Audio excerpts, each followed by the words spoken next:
जय हिंद फ्रेंड, हिंदी और प्राइड में आप सभी का स्वागत है। फ्रेंड्स, यहाँ पे देखिए यूजीसी नेट पेपर फर्स्ट में जो यूनिट 10 हायर एजुकेशन से रिलेटेड यूनिट है, उनसे जो प्रीवियस के क्वेश्चन आए हैं हम उन पे डिस्कशन कर रहे हैं। और आज जो हमारा टॉपिक है वो है भारत में प्राच्य, पारंपरिक और गैर पारंपरिक अधिगम कार्यक्रम, oriental, conventional and non conventional learning programs in India. नीचे दो कथन दिए गए हैं। पहला क्वेश्चन है कि जो modern universities in India were established first during colonial period. दूसरा है the British government were genuinely interested in expanding the institution of higher education in India. यानी भारत में आधुनिक विश्वविद्यालयों की स्थापना सबसे पहले कब हुआ? तो भारत में आधुनिक विश्वविद्यालयों की स्थापना सबसे पहले औपनिवेशिक काल में हुआ था। ब्रितानी सरकार की भारत में उच्च शिक्षा संस्थाओं के विस्तार में वास्तव में रुचि थी। तो ये पहला क्वेश्चन कि भारत में जो आधुनिक विश्वविद्यालय इसकी स्थापना सबसे पहले कब हुआ? औपनिवेशिक काल में। और जो ब्रितानी सरकार है उसकी भारत में उच्च शिक्षा संस्थाओं के विस्तार में वास्तव में रुचि थी। तो क्या उसने रुचि के साथ यहाँ पे विस्तार किया? तो ये बिल्कुल बात गलत है। उसने कोई रुचि के साथ विस्तार नहीं किया था। हाँ, ये था कि आधुनिक विश्वविद्यालयों की स्थापना जो है ये औपनिवेशिक काल में हुआ था। ये बात बिल्कुल सही है। एनईपी जो 2020 है, एनईपी 2020 का अगर स्ट्रक्चर देखें तो ये स्ट्रक्चर को बिल्कुल आपको ध्यान में रखना है। यहाँ पे देखिए एनईपी 2020 का स्ट्रक्चर दिया गया है। न्यू एजुकेशन पॉलिसी में जो कॉन्सेप्ट है उसमें कौन सा कॉन्सेप्ट चल रहा है? 5+3+3+4, 5+3+3+4, इसको बिल्कुल दिमाग में रखिए आप। और यहाँ पे देखिए अकादमिक ढांचा भी इन्होंने बताया है कि किस तरीके से जो है फाउंडेशन को तैयार करना है। तो बिल्कुल आप देखिए शुरुआत से किस तरीके से क्लासेस को लेके चलना है। तो 5 यानी फाउंडेशन में आप देखेंगे तो फाउंडेशन में जो 5 साल है उसमें 3 साल आंगनबाड़ी यानी प्री स्कूल 3 से 6 साल तक, फाउंडेशन में टोटल 5 साल जाएगा। और 5 साल में 3 से 6 यानी 3 साल आंगनबाड़ी प्री स्कूल के लिए, 2 साल 1 से 2 क्लास, ये 3 से 6 की उम्र में जो है 3 साल तो बच्चा जो है आंगनबाड़ी में रहेगा। अब 6 के बाद जब उसका उम्र 6 से 8 होगा तो 8 की उम्र तक वो 1 से 2 क्लास को कंप्लीट करेगा और ये पूरा 5 साल उसका फाउंडेशन होगा। अब बच्चा 8 साल का हो गया है, अब 6 से 8 मान लीजिए, और 6 से 8 के बाद 8 से 11 समझिए, वो 3 से 5 यानी 3 साल वो इसको कहेंगे प्रीपेट्री क्लासेस में रहेगा। तो 5+3 हो गया 3 यानी 11 के बाद जो 14 तक का जो उम्र है उसमें 6 से 8 यानी इसको मिडिल कहेंगे। और सेकेंडरी 14 से 18, 9 से 12 सेकेंडरी कंप्लीट करेगा। इसके बाद आप देखिए कि यहाँ पे दिया है कि टोटल अगर आप मिलाएंगे यहाँ पे तो इसका जो हो जाएगा बच्चे का 5, और 5 के बाद अगर आप देखें तो यहाँ पे +3 और +4, इस तरीके से पूरा ये जो है 18 की उम्र तक बहुत ही अच्छे से जो है पूरा एनईपी 2020 के स्ट्रक्चर के अकॉर्डिंग बच्चा पढ़ चुका होगा। तो यहाँ पे ये स्ट्रक्चर क्या है? 5+3+3+4। नीचे दो कथन दिए गए, असर्शन दिया कि अत्यधिक जो चयनशील संस्थाएं हैं उनमें मुक्त प्रवेश संस्थाओं की अपेक्षा प्राय उच्चतर समापन दरें होती हैं। दूसरा, ये जिन संस्थाओं में प्रवेश लेते हैं उनकी सफलता की उपेक्षा प्रवेशकों की पूर्व अधिगम तैयारी और प्रेरणाओं को दर्शाता है। यूजीसी ने ये जो क्वेश्चन किया है, जिस प्रकार जो शिक्षा का व्यवसायीकरण दिन प्रतिदिन हो रहा है, तो शिक्षा का व्यवसायीकरण हो रहा है उसमें निरंतर प्रतिस्पर्धाएं होती जा रही हैं, जिसके परिणाम स्वरूप शैक्षिक संस्थाएं बेहतर परिणाम के प्रति सचेत रहती हैं। किंतु मुक्त प्रवेश संस्थाओं में ऐसी कोई प्रतिस्पर्धा नहीं है जिसके परिणाम स्वरूप वह प्रवेश लेने की कोई शर्त नहीं होती हो। जबकि जिन संस्थाओं में प्रवेशक प्रवेश लेते हैं उनकी सफलता की अपेक्षा प्रवेशकों की पूर्व अधिगम तैयारी और प्रेरणाओं को दर्शाती है। यही कारण है अत्यधिक जो चयनशील संस्थाएं हैं उनमें मुक्त प्रवेश संस्थाओं की अपेक्षा प्रायः उच्चतर समापन दरें होती है, तथा कथन और कारण दोनों ही सही है और व्याख्या भी सही है। यूरोप के सामंती समाज में उच्च स्तर पर उदारवादी शिक्षा के निम्नलिखित में से किन ज्ञान क्षेत्रों के ट्रिवियम के तहत क्लासिफाई किया जाता है? ज्योमेट्री, एस्ट्रोनॉमी, ग्रामर और लॉजिक। तो यूरोप के सामंती समाज में जो उच्च स्तर पर उदारवादी लिबरल किस्म का जो एजुकेशन है उसमें इन्होंने कहा है, लिबरल नहीं दिया, higher level in feudal society of Europe were classified under trivium. तो ट्रिवियम के तहत इसने पूछा कि ट्रिवियम में क्या क्या चीज़ें आती हैं। यहाँ पे देखिए यूरोप के सामंती समाज में हाई लेवल पे जो एजुकेशन दिया जाता है उसमें जो ट्रिवियम है, ट्रिवियम में व्याकरण, तर्क और अलंकार शास्त्र आता है। व्याकरण, तर्क और अलंकार शास्त्र। वैदिक परंपरा के अनुसार पराविद्या का मतलब क्या है? पराविद्या क्या होता है? वैदिक परंपरा के अनुसार पराविद्या का मतलब क्या है? पराविद्या अकॉर्डिंग टू द वैदिक ट्रेडिशन मानव अनुभव पर आधारित ज्ञान है, मानव अनुभव से परे ज्ञान है, शिक्षकों से अर्जित ज्ञान है, ग्रंथों से अर्जित ज्ञान है। किसे कहते हैं? देखिए, वैदिक परंपरा के अनुसार पराविद्या हिंदू दर्शन शास्त्र में ज्ञान के दो प्रकारों में से एक है, जिसका मतलब है परम सत्य या स्वयं के ज्ञान या उच्च ज्ञान से जो पारलौकिक ज्ञान से रिलेटेड है। भारत में Sanskrit Vidyapeeth the education imported through institution of higher learning in India such as a Sanskrit Vidyapeeth जैसी उच्च शिक्षण संस्थाओं के माध्यम से दी जाने वाली शिक्षा निम्नलिखित में से किसका एग्जाम्पल है? तो ये है ओरिएंटल लर्निंग प्रोग्राम प्राच्य अधिगम का। भारत में संस्कृत विद्यापीठ जैसी उच्च शिक्षण संस्थाओं के माध्यम से दी जाने वाली शिक्षा प्राच्य अधिगम कार्यक्रम का एग्जाम्पल है। इनकी हेल्प से प्राचीन ज्ञान एवं प्रज्ञा को पुनर्जीवित एवं संरक्षित किया जा सकता है। गैर परंपरागत अधिगम कार्यक्रमों की पहचान करनी है। Identify the non conventional learning program. तो ये जो नॉन कन्वेंशनल लर्निंग प्रोग्राम है, गैर परंपरागत अधिगम कार्यक्रम, उसमें क्या आता है? जेरोंटोलॉजी, वृद्ध परिचर्या विज्ञान, साइकोलॉजी, एथिकल हैकिंग, एंथ्रोपोलॉजी और इनके अलावा पेट ग्रूमर्स, पालतू पशु। देखिए, गैर परंपरागत अधिगम के तहत मुख्य दूरस्थ अध्ययन एवं ऑनलाइन अध्ययन में क्या क्या आता है? वृद्ध परिचर्या विज्ञान, इसमें आता है वृद्ध परिचर्या विज्ञान, नैतिक हेर फेर और पालतू पशुओं की देखभाल। उच्च शिक्षण संस्थाओं में प्रयोग में लाई जाने वाली अध्यापक विधियों की निम्नलिखित सूची में से उन विधियों की पहचान करनी है जो लर्नर केंद्रित होता है, यानी जिसके केंद्र में क्या होता है? लर्नर होता है, सीखने वाला होता है। परियोजना वर्क में, चाक एंड टॉक में, दृश्य श्रव्य माध्यम के साथ व्याख्यान देने में, कंप्यूटर की हेल्प से एजुकेशन देने में, या सिमुलेशन एंड रोल प्लेइंग, अनुरूपण और भूमिका निर्वाह में।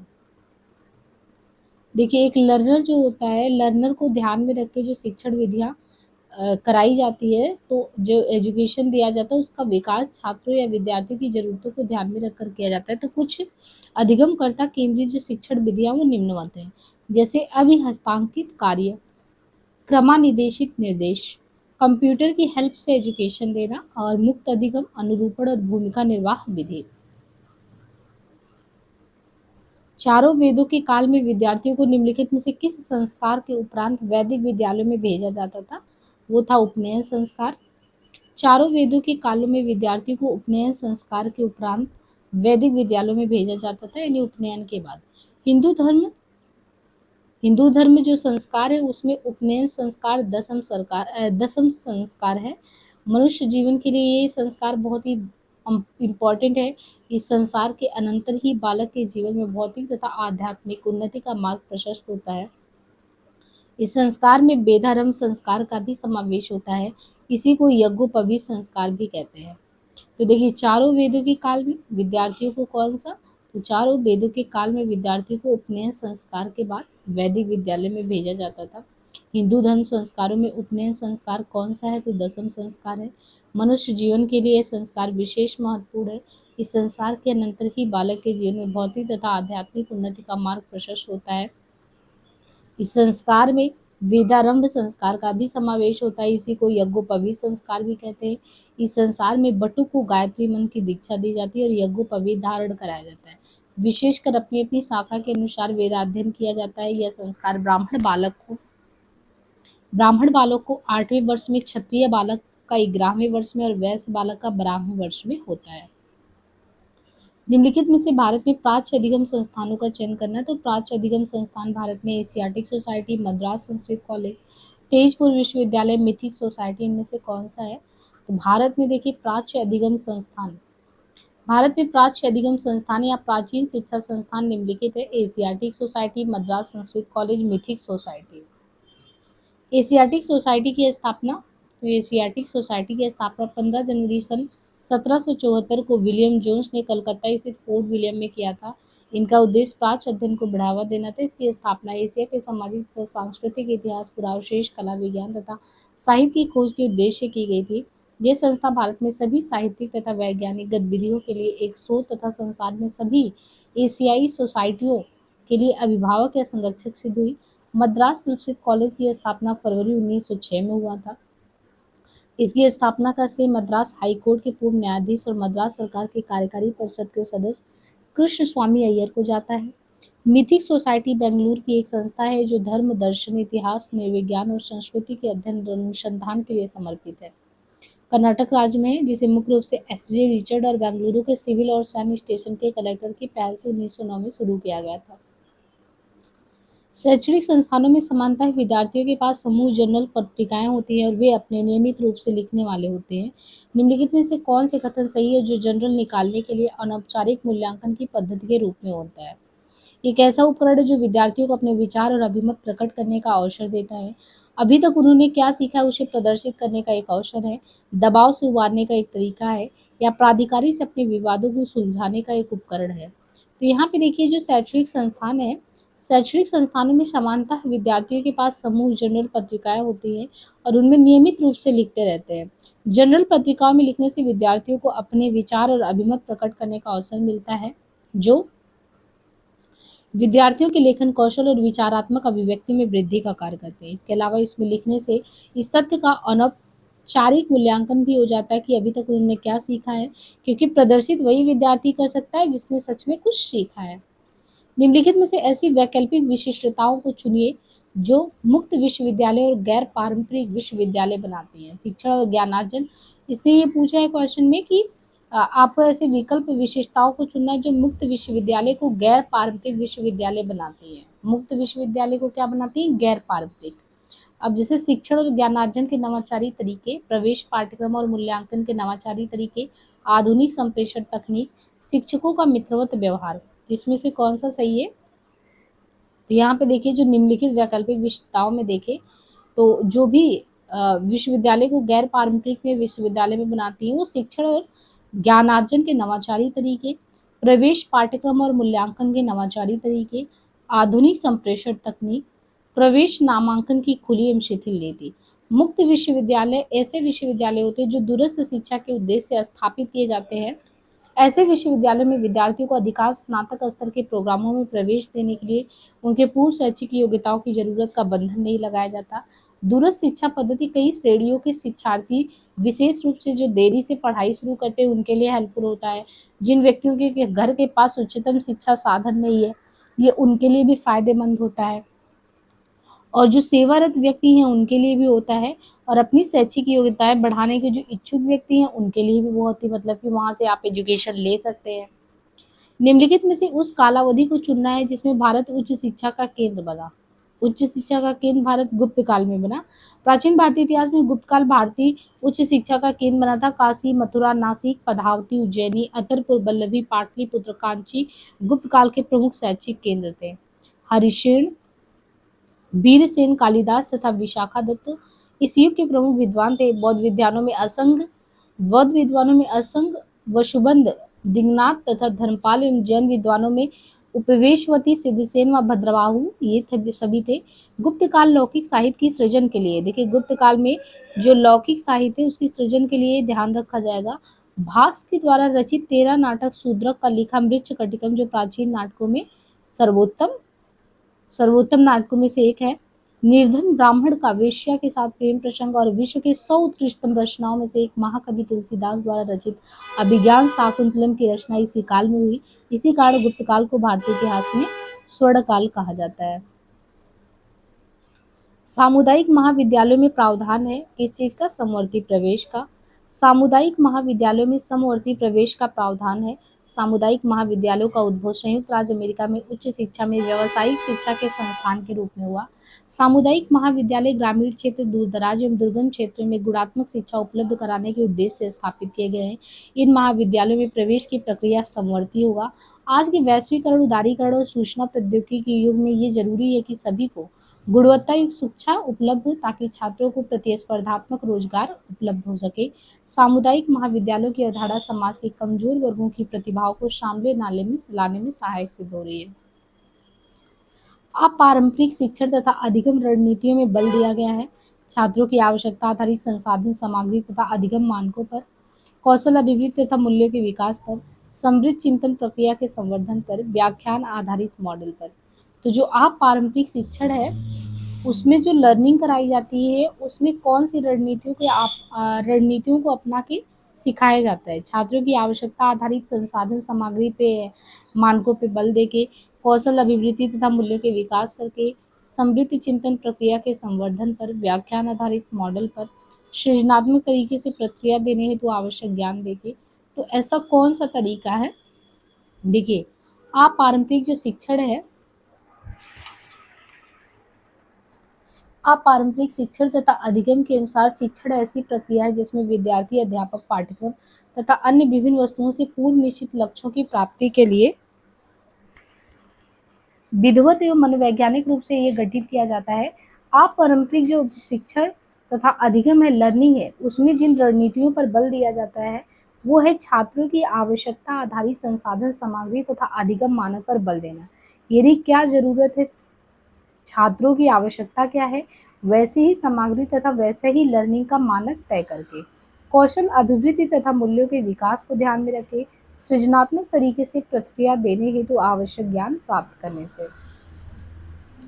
निम्नलिखित सूची में से भारतीय शिक्षा की जो पारंपरिक प्रणाली है उसके विशिष्ट लक्षण की पहचान करनी है। तो भारत में जो भारतीय शिक्षा में जो पारंपरिक शिक्षा प्रणाली रही उसके विशिष्ट लक्ष्यों में देखें तो सत्य का प्रत्यक्ष बोध, साधन और साध्य के रूप में, विश्वास के आधार पर सब कुछ जानना, अधिगम के अपने तरीके को विकसित करना, निगमनात्मक आगमनात्मक प्रक्रिया के साथ नया दर्शन। तो यही है सत्य का प्रत्यक्ष बोध।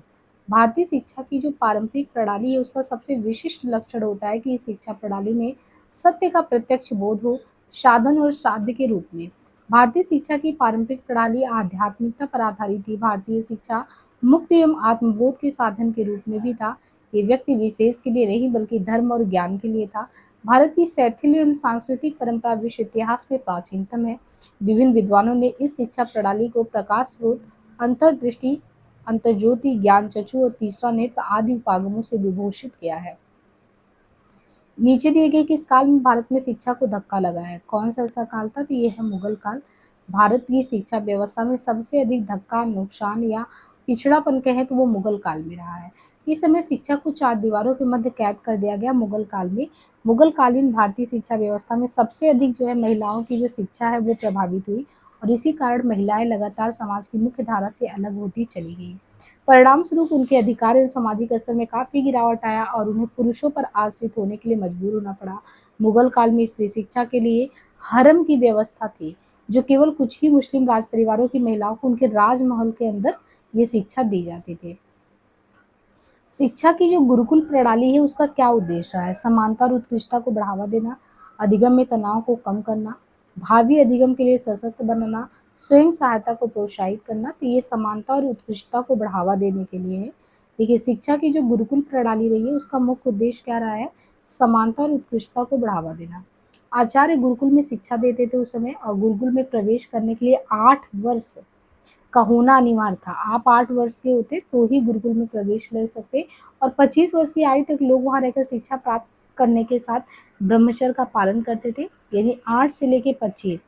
और गुरुकुल में छात्र इकट्ठे होते थे और अपने गुरु से वेद सीखते थे। सामाजिक मानकों के बावजूद हर छात्र के साथ समान व्यवहार किया जाता था। किसी के साथ किसी प्रकार का कोई भेदभाव नहीं होता था। जितना पढ़ने का अधिकार ब्राह्मणों को था उतना ही शूद्र को भी था। गुरुकुल का मुख्य उद्देश्य ज्ञान विकसित करना और शिक्षा पर अत्यधिक ध्यान केंद्रित करना होता था। वैदिक शिक्षा पद्धति में शिक्षा का माध्यम क्या रहा है? तो वैदिक शिक्षा में संस्कृत रहा है। वैदिक शिक्षा पद्धति में जो शिक्षा का माध्यम है, वैदिक शिक्षा पद्धति में शिक्षा का माध्यम संस्कृत था। वैदिक कालीन शिक्षण विधि मौखिक एवं प्रश्नोत्तर प्रधान थी, यानी मौखिक था या प्रश्नोत्तर, दोनों ही मौखिक और मौखिक विधि जो है शिक्षण विधि मौखिक और प्रश्नोत्तर। इस प्रत्यक्ष विधि के नाम, इसे प्रत्यक्ष विधि भी कहते थे। शिक्षा का स्वरूप पूर्णतः व्यक्तिगत हुआ करता था। विद्यार्थी अपने दैनिक जीवन में मंत्रों का पाठ एवं उनकी व्याख्या करते थे। साहित्य, काव्य तथा न्याय के क्षेत्र में निरंतर वाद विवाद खंडन विद्यार्थियों द्वारा किया जाता था। वैदिक कालीन शिक्षा व्यवस्था विभिन्न श्रेणियों में गुरुओं का विभाजन करती थी। शिक्षकों के पर्याय के रूप में कुलपति, आचार्य, उपाध्याय, प्रवक्ता, पाठक, अध्यापक, क्षेत्रीय गुरु, ऋत्विक, चरक आदि का विभाजन उनकी योग्यता के अनुसार होता था। अतीत काल में भारत में उच्चतम शिक्षा के तहत अधिगम की विधि में क्या शामिल रहा है? याद करना, विचारावेशी प्रक्रिया, ब्रेन स्टॉर्मिंग तथा सेमिनार। अतीत काल में देखिए भारत में उच्चतर शिक्षा के तहत अधिगम की विधि में याद करना, समीक्षात्मक विश्लेषण तथा कथा वाचन ये सभी आता था। पब्लिक स्कूलों में माध्यमिक शिक्षा के विकास के लिए भारत सरकार द्वारा चलाई गई योजनाएं क्या हैं? पब्लिक स्कूल में सर्व शिक्षा, राष्ट्रीय उच्चतर शिक्षा अभियान यानी RUSA, global initiative of academic network, राष्ट्रीय माध्यमिक शिक्षा अभियान। तो जो पब्लिक स्कूल है, पब्लिक स्कूलों में माध्यमिक शिक्षा के विकास के लिए भारत सरकार द्वारा राष्ट्रीय माध्यमिक शिक्षा अभियान नामक, यानी जो पब्लिक स्कूल है वहाँ पे माध्यमिक शिक्षा के विकास के लिए भारत सरकार द्वारा जो राष्ट्रीय माध्यमिक शिक्षा अभियान नामक योजना चलाई गई। RMS मानव संसाधन विकास मंत्रालय भारत सरकार की एक केंद्र प्रायोजित योजना, इसकी शुरुआत 2009 में की गई। किसी भी विश्वविद्यालय तंत्र के भीतर एक प्रभावी संगठनात्मक परिवेश के लिए निम्नलिखित में से कौन सा उपाय सबसे ज्यादा कारगर सिद्ध होगा? चालक बलों और अवरोधक बलों के बीच संतुलन कायम करना, चालक बलों की परवाह किए बगैर अवरोधक बलों की शक्ति घटाना, चालक बलों की शक्ति बढ़ाना और अवरोधक बल की शक्ति घटाना, अवरोधक बलों की परवाह किए बगैर चालक बलों की शक्ति बढ़ाना। तो विश्वविद्यालयी तंत्र के भीतर अगर देखें तो एक प्रभावी संगठनात्मक परिवेश के लिए जो है चालक बलों की शक्ति को बढ़ाना और अवरोधक बलों की शक्ति को घटाना। अवरोधक तत्वों का हटाने से विश्वविद्यालय तंत्र प्रभावी ढंग से काम कर पाएगा और अपने उद्देश्य को प्राप्त कर पाएगा। भारत में वर्तमान प्राथमिक शिक्षा किसके दर्शन शास्त्र पर आधारित है? तो वर्तमान शिक्षा जो है महात्मा गांधी, भारत में वर्तमान जो प्राथमिक शिक्षा वो महात्मा गांधी जी के दर्शन शास्त्र पर आधारित है। उन्होंने ही कहा था कि 6 से 14 वर्ष तक के सभी बच्चों को अनिवार्य निःशुल्क शिक्षा प्रदान की जानी चाहिए तथा शिक्षा का माध्यम भी अपना मातृभाषा होना चाहिए। तो यहाँ पे हमने जो पारंपरिक शिक्षा पद्धति है वो जो है यहाँ तक जो है क्वेश्चन कर लिए। आगे जो इसमें टॉपिक है professional, technical and skill based education, जो है व्यावसायिक, तकनीक और कौशल आधारित शिक्षा, इनसे जो क्वेश्चन आए हैं हम उन पे आगे की क्लास में डिस्कशन करेंगे। उम्मीद है कि प्रीवियस के सारे लेक्चर आपने अच्छे से देख लिया होगा और आज के लिए इतना ही। मिलते हैं नेक्स्ट सेशन में। धन्यवाद।